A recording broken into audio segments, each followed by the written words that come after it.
ist der türkische Präsident Erdogan. Und das ist ein Esel. Okay. Auf Kurdisch Ker. Ker. Erdogan plus Ker macht Kerdoğan. Und mit diesem Wort Kerdoğan gibt es im Internet jede بشرفم پیاوی هاشتاگ کردوغان چۆنن زەمان زانین تۆزە بیرمەکردن توخواسە لەو باگراوند دەداینەوە بۆ ڤیددیو نەگەز حەزی لێ ئەوە بێ باگراوند خۆشە نییە تێکەڵاو بێ شێتخانە بێ ئابالی فێلێرە بێ ئەوە زەو لەو شتانە دروستە بێ باوەڕکەن اینجا سلو ئاوڕێن بەخێربێنەوە بۆ ڤیددیۆیەکتر لە چەناڵەکەم یاکەم ڕاتین بەسەر ئەردۆغانە یانی خوارەوە داروبەردی کەشفەکەین هەرچی مەلەفی دنیا دەریەکەین بۆی هەرچێ مستحق بێ پێویستە ئاوای لێ بکرێ هیچی لێ ناکەین هاتیوە ترسن دوای ڤیددیۆ بم گرە نەزانی ئەبرە ماڵە 100 ساڵ سزن شتێ زۆر تووڕێی کردم ئەوش کە پۆستێ بوو کردم لەسەر ڕۆژاوە تورکەکانە یاخود کوردە خۆ فرۆشەکانە وەرتیان لە پۆستەکەمدا و پۆستەکەیان سڕیەوە ئەمەش پۆستەکە کە کۆپیرایتی بۆ هات لە ئینستاگرام زەمان هەموو کەسێ ڤیددیۆی هەیە تێگەن ئاینسی ڤیددیۆ هەیە ئەبێ ڤیددیۆ هەبێ میم زين كردوغان شو فيديوهيك هي كردوغان تيدكا أحسنت حكومة أردوغان استغلال اللحظة ومضت بسياسة ترويض الجيش بمهارة. هل تمت المهمة؟ طبعا لا، لكن ثمة قناعة هنا أنه لم يعد سهلا على الجيش إسقاط سيده المفترض مرة أخرى.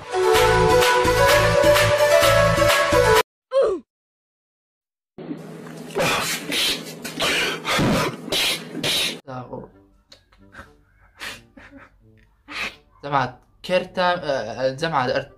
سەرۆکتان بینیوە سواریە سبێ سەرۆک ئەبێ لە شوێنە گشتێکان ئەبێ بڕیاری هەبێ کەسێک بێت خاوم کەسێکی تۆزێ نەزوڵێ تێگەن دەبێت کەسێ بێ باوەش بە میلەتەوە بگرێت ئاگەی لە میلەتەکەی خۆی بێت نەک خەڵکەکە یاخود بۆدیگاردەکانی باوەشی پێوە بگرێن ئەتخی ناخۆشە باوەش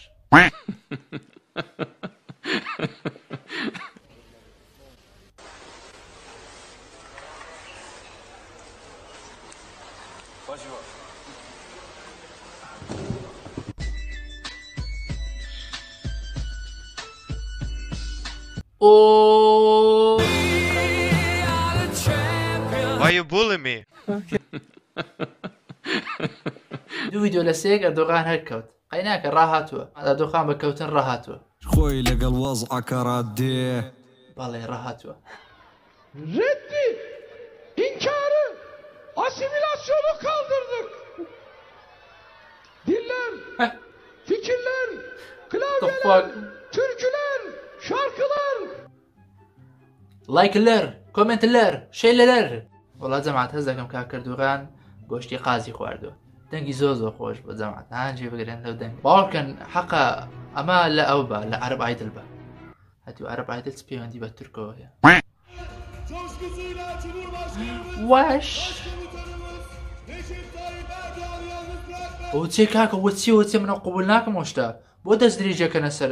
ئەردۆغانەوە هەمووتان بنووسن هاشتاگ نابۆ دەست درێژی بۆ سەر ئەردۆغان دەست درێژی مەخێنە سەری قەینا خۆشە عیبە. Das ist der türkische Präsident Erdogan. Und das ist ein Esel. Okay. Auf Kurdisch Ker. Ker.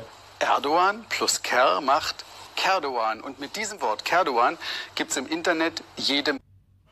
بشرفم پیاوی هاشتاگ کردوغان. وای اوه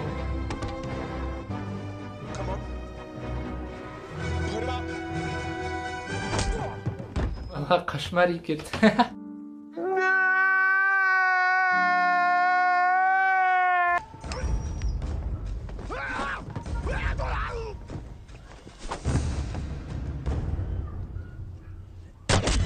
والله بجي Erdogan teröristler zaruk adımıza ama Erdogan olursa لشم تصعب عندنا جرب اللورة كبار باسم سردار خلقهم ديت سردار كردستان هرولاتك نادي بشر يعني إنساني بتشرش تابيش كشني ناطرسي بلاز بدها زيتونان بلاز كلام موحد واحدة بشر نظام مرين نظام ساغز نظام أردوغاش ما تشغازه نعجبت تقول لا تشغازه ما باش نازاوني برا تشغازه أمريكا فروتن كاتوان كاتسكوني كرما فهم كرماجا كوني سبب زمانه ما بو زمانه كرماجا ما منا إنسان ما منا بشرن أنا بچه ما باش نازاوني برا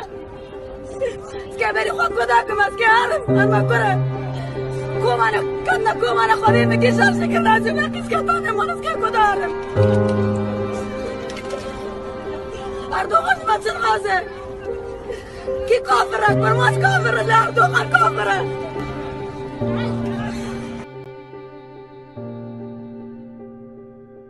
سەرۆکی ئەمریکا وتوێتی کە کورد هاوکاری ئێمەی نەکردووە لە جەنگی نۆرماندی ئەنجا کورد هاوکاری کردیە و زۆریشیانی ئازا بوو و هەروەها ڕئیسی ئەمریکا ڕەوەتی لە دایک نەبوو بوو بۆ نازانی تراب ئەڵێ ئەوان یارمەتیان نەداوی لە جەنگ بۆیە ئێمەش هێزەکەمە ئەکشێنینەوە ئەو پیرەمێردەش ئەڵێ ئێمە یارمەتیمان داوە بەڵام ئەو بیری نیە چکە لە دایک نەبووە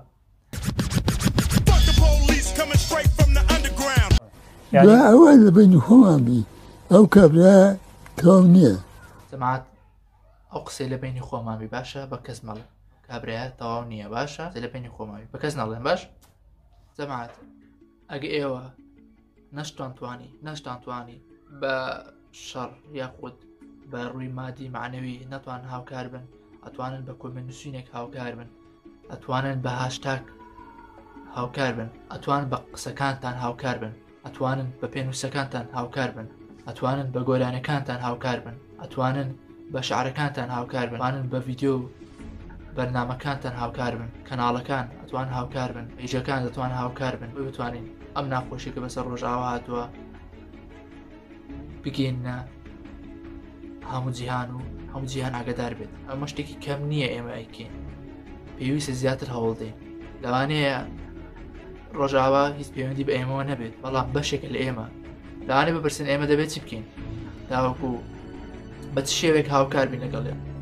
بەس پۆستکردنی زیاتر لە پیجەکان لە شوێنەکان بە هاشتاگی زیاتر خۆ پیشاندانی دەکرێت بەردەوام بن هەر کەسەوە بەبێت توانای خۆی توانای هاوکار بێت ئەگەر ئێمە دەست بەردەین و دانیشین سیرکەین وەکو سینەما ئەوە ڕۆژێکیش ئێمە ئەبین بە فلیم خەڵک سێرمانەکە لە سینەما تێگە ئەمە بانە بێتە کەرکووک ئەزمون لە کۆبانێ وەرگرن ئەم لەوان ئێستا منەوە ڤیدیۆم کرد بێت مەترسیە بێ بۆ کەناڵەکەم بۆ داخستنی کەناڵەکەم بۆ سوزام مەترسی لەسەر بخۆشم هەبێت نازان ئەوەی لە توانام هەبوو من کردم تێ خۆفرۆشە لەبەر خاتری کوردەکان دێ ڕیپۆر لەو ڤیدیۆدا وەکو پۆستەکێکە کردم هاشتاکانی خۆتان لە پیجەکان لە شوێنەکانی تر لە سوشیال میدیا بە عام توانن دەنگتان هەبێت لە جیهان دەگەن تاکو هەموو وڵاتانی دەوروبەرمان ئاگادار دەبنەوە هەرچەندە ئاگاداریشن گەرنا چارەنووسی ئێمەش وەکو چارەنووسی ڕۆژئاوا دەبێت بەزدی من بۆ ئەو مەبەستش بۆ مەبەستی ڕۆژئاوا ئەو ڤیدیۆ نەکە بە تایبەتی بۆ زۆشتی تر کە بەسەر کورد ڕوودەدات هەر دەبێت بەیەکەوە بین ئێمە هەردەم خۆخۆرین لەناو یەکتر دەخۆین و یەکتر دەشکێنینەوە ئەمە خۆی لە خۆیدا نابێتەوەی سەرکەوتنمان ئاگادار بن من قەت حەز ناکەم تش بە هیچ گەلێک بوەستمەوە بە هیچ نەتەوەیەک تورک کەسی باشیش تێدایە کەسی خراپیش تێدایە کوردی شەروە ئەو شتانی کە دیکەن لەلایەن دەسەڵاتدارانەوە نەگەل لەلایەن خەڵکەوە ئەگە ڤیدیۆکە نەگەیشتە 10 دقە ئەگەێنێ 10 دقە بەڵام لەوانەیە کۆتا ڤیدیۆمان بێت نازانم لەوانەیە کەناڵەکە داخرێت ئەوەزدی و پۆتینە چاک بە ئەردۆغانی ڕاوەبوار دەزانی جەوێکی هەبوو تا ڤیدیۆکی تر ئەگە کەناڵەکەمان بمێنێ واتان لەگەڵ کردهۆلا کۆبەخێنە ئەردۆغان خۆتڕێنە نەوەی مەخۆل ئەردۆغان خۆناگری بۆ بەرخۆدان لەشکرەکەی ئەردۆغان لە کۆتایی مەریکدان کۆنتڕۆلی جۆکەری حاشا حازر زۆر کەری